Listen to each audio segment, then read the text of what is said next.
اچھا، کبھی سوچا ہے کہ جنوبی ایشیا کی سیاست میں ایک عام سے پانی کے برتن یعنی لوٹے کا کیا کام ہو سکتا ہے؟ آئیے، آج ہم اسی دلچسپ اور گہرے استارے کے پیچھے چھپی کہانی کو سمجھتے ہیں۔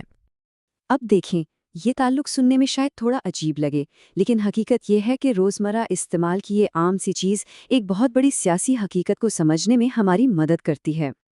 تو اس استعارے کو پوری طرح سمجھنے کے لیے سب سے پہلے ایک لوٹے کے سفر پر نظر ڈالتے ہیں کہ اس کی زندگی کیسی ہوتی ہے۔ اس کا سفر بہت سیدھا سادہ ہے۔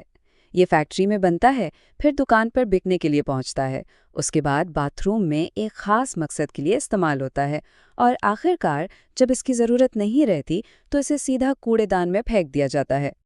تو سوال یہ ہے کہ ایک عام سے برتن کے اس سفر کا سیاست سے آخر کیا تعلق؟ تعلق بہت گہرا ہے، کیونکہ یہی سفر ایک خاص قسم کے سیاستدان کے کریئر کی آپ کہہ لیں کہ ہو بہو عکاسی کرتا ہے۔ اور یہ موازنہ حیران کن حد تک بالکل ٹھیک بیٹھتا ہے۔ ہر مرحلہ ایک ایسے سیاستدان کی کہانی سناتا ہے جو وفاداریاں بدلتا رہتا ہے۔ فیکٹری وہ سیاسی پارٹی ہے جہاں اس کی تشکیل ہوتی ہے۔ دکان وہ بازار ہے جہاں اس کی وفاداری سب سے اونچی بولی لگانے والے کے لیے حاضر ہے۔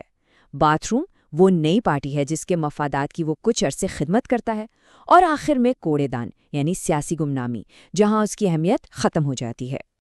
لیکن یہاں ایک اہم سوال پیدا ہوتا ہے کہ آخر کوئی سیاستدان ایسا کرتا ہی کیوں ہے؟ اس رویے کے پیچھے اصل وجہ کیا ہے؟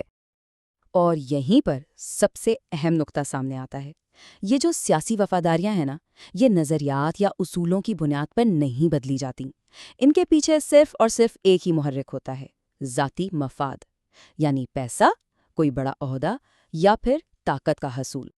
مطلب یہ کہ عوامی حقوق کے لیے آواز اٹھانے کا اس طرز عمل سے تقریباً کوئی تعلق نہیں ہے۔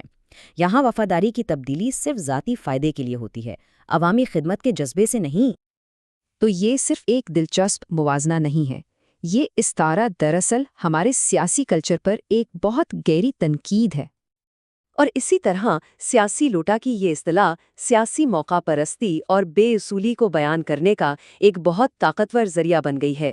یہ ان سیاستدانوں کی پہچان ہے جو عوامی خدمت پر اپنے ذاتی فائدے کو ترجیح دیتے ہیں۔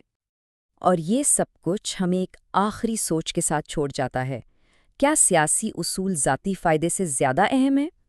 یہ وہ سوال ہے جو ذاتی عزائم اور عوامی خدمت کے درمیان توازن کے بارے میں ہمیں سوچنے پر مجبور کرتا ہے۔